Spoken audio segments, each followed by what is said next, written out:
हमने पढ़ा कि ग्रेविटेशन फील्ड जो अर्थ के सरफेस पे होती है कितनी है, gm/r²। पर अगर वो कब थी, जब पृथ्वी घूम ना रही हो। अब हम पढ़ेंगे कि जब पृथ्वी घूम रही हो तो उस टाइम पे उसकी ग्रेविटेशन फील्ड में क्या चेंजेस आएंगे, उसमें क्या होगा। कि मान लीजिए कि ये अर्थ है, ओके, ये इसका क्या हो गया, ये हो गया इक्वेटर, और ये क्या हो गया पोल। तो ये क्या होगा आरपी और ये आर ई। तो इसमें ये हो गया आरपी, ये आर ई। इसमें क्या होता है, जो आर ई होता है वो बड़ी होती है आरपी से, और इसकी शेप जो होती है वो स्फेरिकल ओवलॉइड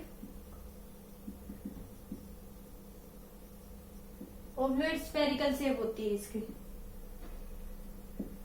ये पूरी गोल नहीं होती, ये ओवलॉइड स्फेरिकल शेप होती है इसकी। और इस केस में क्या होता है कि इक्वेटर है, ये पोल है, ये इक्वेटर है। और इस केस में जो ग्रेविटेशन फील्ड जो होती है इस पोल पे आते आते सबसे ज्यादा होती है। तो ग्रेविटेशन फील्ड जो पोल की होती है वो इक्वेटर से ज्यादा होती है। मान लो कि ये अर्थ भी गोल है, फिर कर्व सरफेस पे हम खड़े होते हैं, फिर भी हमें ये कर्व नहीं स्ट्रेट मतलब फ्लैट दिखाई देती है, क्योंकि जो इसका एरिया है बहुत ही बड़ा है, क्योंकि इसकी 6400 किलोमीटर इसकी रेडियस है। तो उस वजह से जब हम इसका यहाँ से लेके घूम के यहीं पे आ जाएंगे तो हम 2π रेडियस कवर कर लेंगे, जहां से हम चले थे और जहां से हम आगे अगर हम पूरा चक्कर लगा लें तो हम वहीं जाके वहीं आ जाते, तो हम 2π का रेडियस कवर कर लेते हैं। अगर मान लीजिए इसका ओमेगा दे दिया, इसको घुमा दिया, तो ओमेगा कितना होगा इसका 2π में 24 होते हैं इंटू 60 ये आ जाएगा इसका ओमेगा। अब क्या होता है कि जब इसमें हर जगह पे जहां पे भी बंदा होगा वो घूमता होगा, क्योंकि इसमें फिर क्या होता है कि इसका रेडियस बहुत बड़ा होता है। उस केस में वो क्या हो जाती है कि उसको ये हमेशा फ्लैट ही दिखाई देती। और अगर कोई भी बॉल, मान लीजिए कि ये अर्थ है, यहाँ से किसी ने बॉल फेंकी तो वापस ही उसके पास आ जाती है। वो किसकी वजह से होती है, ड्यू टू ग्रेविटेशन फील्ड की वजह से होती है, कि वो वापस ही उसको लगता है कि वो ऊपर जाके नीचे आई, पर वो ग्रेविटेशन फील्ड की वजह से नीचे वापस आ जाती है। Okay, firstly then you write down.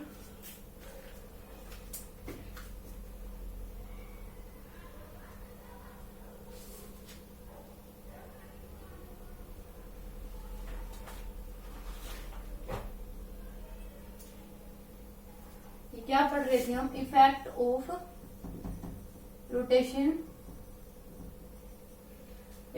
Rotation on g. Okay, कि अर्थ की जब घूम रही होगी तो क्या इफेक्ट पड़ेगा।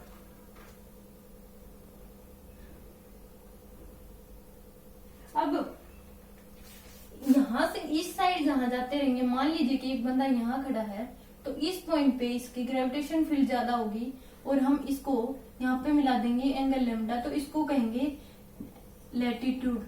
इसको हम क्या कहेंगे, लैटिट्यूड। यहाँ से यहाँ पे क्या होगी, ग्रेविटेशन फील्ड 0 होगी। यहाँ पे बढ़ती बढ़ती बढ़ती यहाँ पे ग्रेविटेशन फील्ड क्या हो जाएगी, ज्यादा। तो इसमें ये क्या हो जाएगा, लैटिट्यूड। इसको हम क्या कहेंगे, लैटिट्यूड। इसकी क्या हो जाएगी definition, if centre of earth to the any point of surface of earth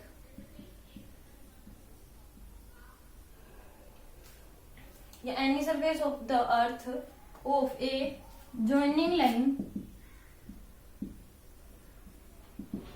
with some point, then with some line, then the angle of joining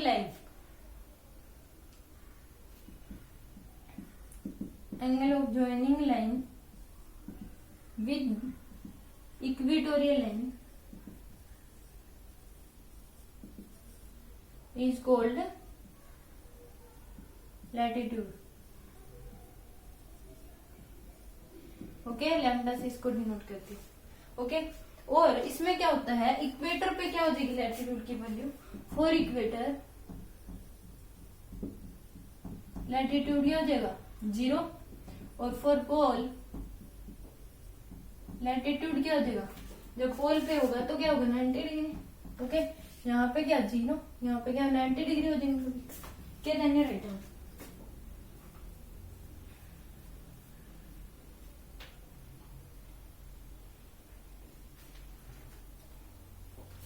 अब आगे हम देखेंगे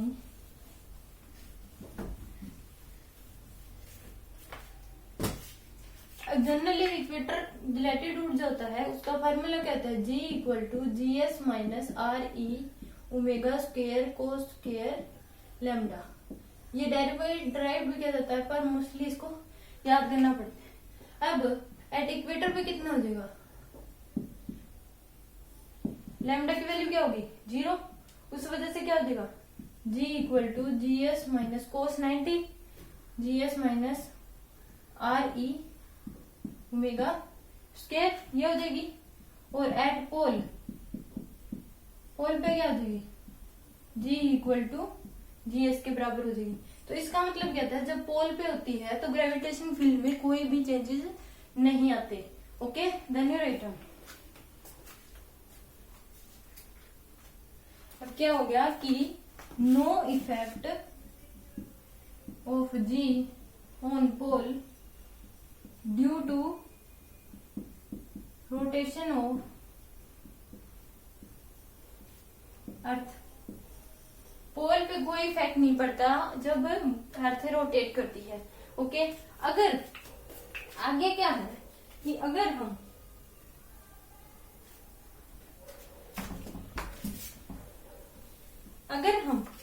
G को G equal to 0 at equator कर दें तो क्या होगा 0 equal to g s minus r e omega square. तो ओमेगा की वैल्यू क्या आएगी, if g s equal to r e omega square g s by r e under root equal to omega, ये वैल्यू आ जाएगी जब जी इक्वल टू 0 होगा इक्वेटर पे। Okay, then you write down. अगर इफ अर्थ का जो rotation है, इफ रोटेशन ऑफ अर्थ यानी कि ओमेगा, हम जब रोटेशन ऑफ अर्थ या एंगुलर वेलोसिटी ओमेगा हम 17 टाइम्स कर दें, जो उसकी है उससे 70 टाइम्स ज्यादा कर दें ऑफ, तो क्या हो जाएगा, इसमें जो होगी G इक्वल टू 0 हो जाएगी। जो एंगुलर वेलोसिटी है वो अर्थ की अगर 17 टाइम्स कर दें ऑफ एक्चुअल वेलोसिटी तो तब क्या हो जाएगी G equal to. Okay, then you write down.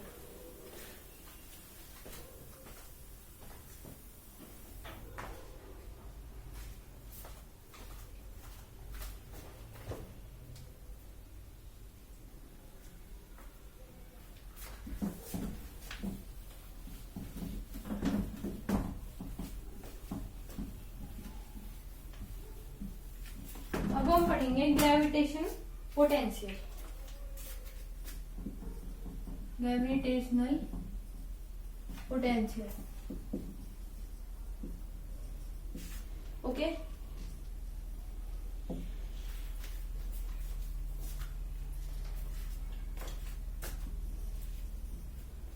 इसमें क्या होगा कि ग्रेविटेशन पोटेंशियल और इलेक्ट्रिक पोटेंशियल में इतना ही फर्क होता है कि इसमें मास की जगह जो इलेक्ट्रोस्टैट हम पढ़ेंगे उसमें इलेक्ट्रिक पोटेंशियल होगा, उसमें हम चार्ज रखते हैं, क्यू रखेंगे, यहाँ पे एम मास रखेंगे। इसमें क्या होता है कि मान लीजिए कि एम मास है, इसमें से ग्रेविटेशन पोटेंशियल ऐसे निकलेगी।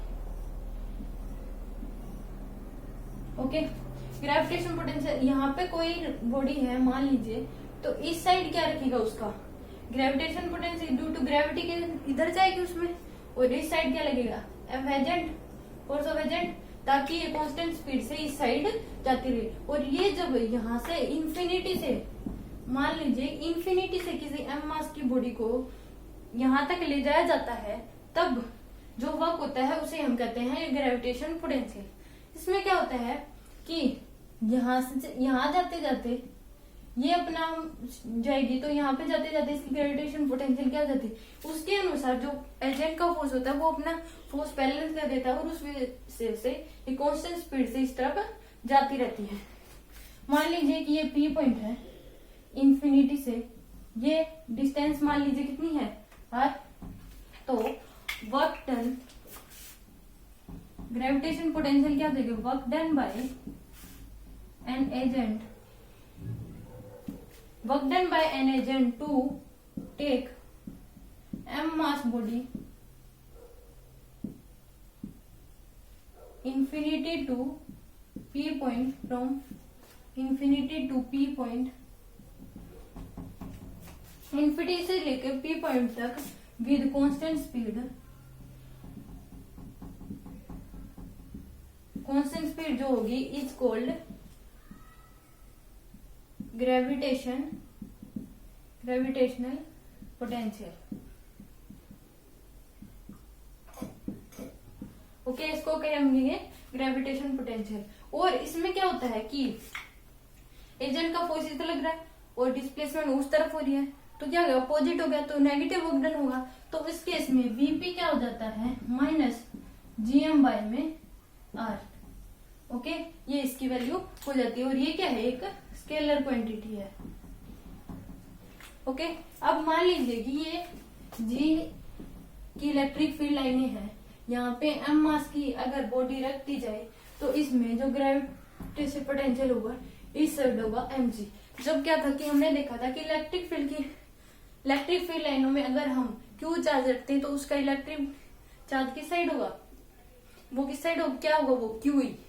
Okay, then you write out.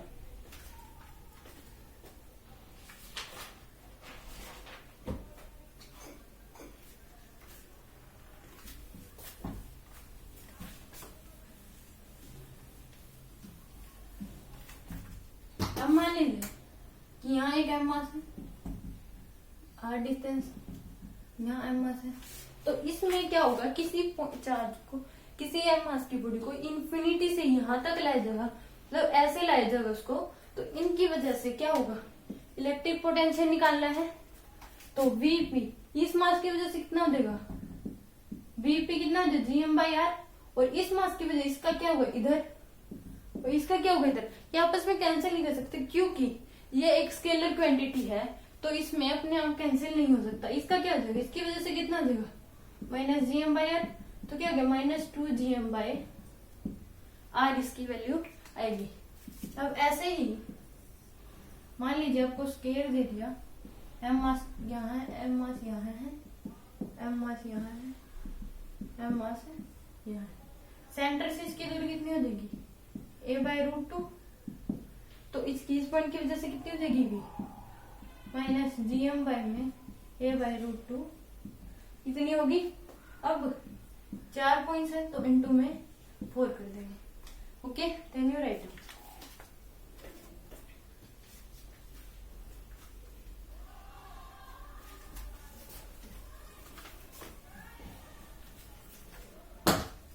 अब मान लीजिए आपको ये ट्रायंगल दे दी, यहाँ एम मास, यहाँ एम मास, यहाँ एम मास, तो ये कितनी होगी, a/√3, ये a/√3 होगी, तो इसकी अगर पोटेंशियल निकाले ग्रेविटेशन पोटेंशियल तो कितनी हो जाएगी, minus GM by a/√3 into में कितनी 3, एक की वजह से इतनी है तो तीनों की वजह से क्या हो जाएगी इतनी। ओके, धन्यवाद।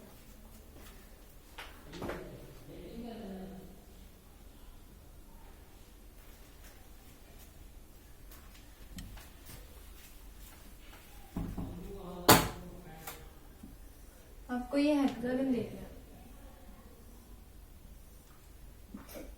ए ए ए ए ए ए। ओके, ये एम मास 2m 3m 4m 5m और 6m। इनका हमें निकालना है ग्रेविटेशन पोटेंशियल। इस वजह से क्या हो जाएगा, माइनस gm बाई में a, okay, plus minus gm by में 2a, 2gm बाई में a, plus minus 3gm by में a, प्लस 4gm बाई में a, प्लस इसकी वजह से क्या हो जाएगा 5 माइनस 5gm बाई में a, और प्लस माइनस 6gm बाई में a, ओके। सबको ऐड करेंगे तो माइनस माइनस हो गया 1 3 6 10 15 और 6 21, तो माइनस gm बाई में a इंटू 21, ओके। तो इसका आंसर क्या आ जाएगा, माइनस 21 gm बाई में a, okay. Then you write down.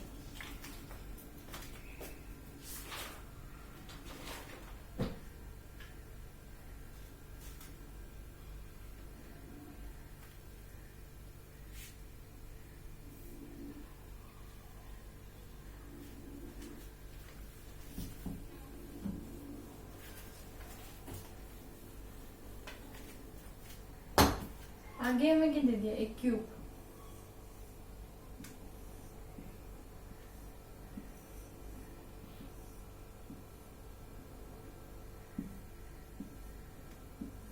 ये हमें क्या दे दिया, cube m m m m m m m, यहाँ P पॉइंट पे इस पे निकालिए। सबकी साइड क्या है, a,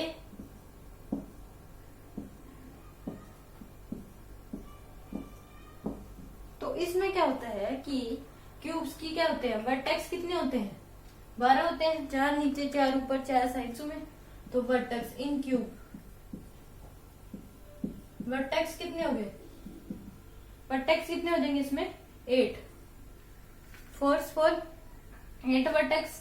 साइड्स कितनी होगी 12 4 4 4, ओके। वर्टेक्स कौन से हो जाएंगे, ये 4 1 2 3 4 8 हो जाएंगे, 4 ऊपर 4 नीचे, ओके। वर्टेक्स एक, साइड एक, और अब फेस डायगोनल कितने हो जाएंगे, फेस डायगोनल पे कितने हो जाएंगे 12, जो कि कितने होते हैं √2a, ये भी कितने हो जाएंगे 12, और फेस कितने होते हैं 6 फेसेस होंगे। बॉडी डायगोनल,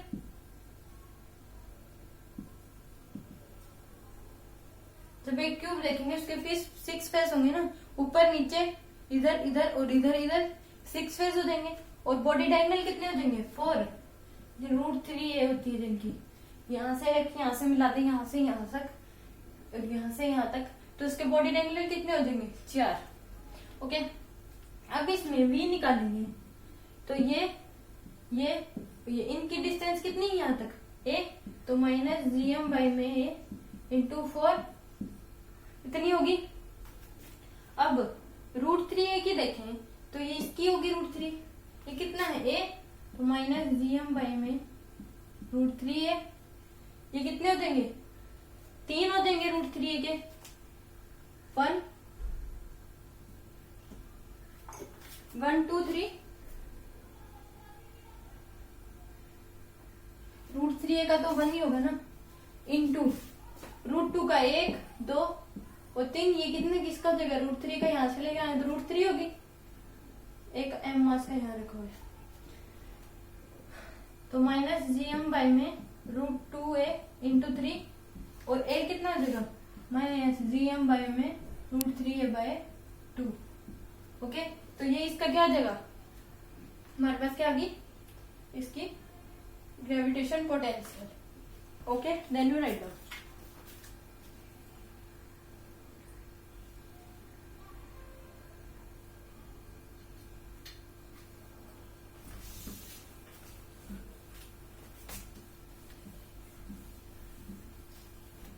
अगर रिंग दे दे, मास m और रेडियस r, मास m और रेडियस r, हमें रिंग दे दे, उसका ग्रेविटेशन पोटेंशियल पूछे तो उसमें क्या हो जाएगा, उसकी v कितना आएगा माइनस जी एम बाई में आर, क्योंकि इसमें v देखें तो minus ji m d M by में, इसके छोटे छोटे पीस कर ले क्योंकि इसका मास डी एम पे फैला हुआ है, पूरे का मास एम है, रेडियस आर रहेगी। तो अगर करें हम तो इस केस में क्या हो जाएगा माइनस डी एम बाई में R, minus D M by में आर, ऐसे करके हम minus D M by R कर दें G D M by R, तो उस केस में क्या हो जाएगा v equal to G by R common आ जाएगा और डी एम प्लस जोड़ देंगे तो कितना आ जाएगा v equal to minus D M by में आर। मतलब कि इसका ये मान लीजिए कि ये m मास है, यहाँ से r डिस्टेंस है, अगर इसके निकालें तो minus G M by R ही होती है, क्योंकि इसकी हर एक सर्कल डीएम मास करके पूरा m मास से हो जाता है। Okay, then you write. अब अगर होलो स्फीयर दे दे तो उसका भी क्या ही होगा minus G M by r. अगर होलो स्फीयर दे दे, होलो स्फीयर, तो उसका भी क्या हो जाएगा, m मास है, रेडियस आर है, तो v minus G M by r. Solid sphere hollow sphere हो गया, होलो स्फीयर नहीं, solid sphere solid cylinder hollow cylinder हो गया। इस केस में हम इसका निकाल भी नहीं सकते, इनका हमारे सिलेबस में है भी नहीं। Okay, then you rate.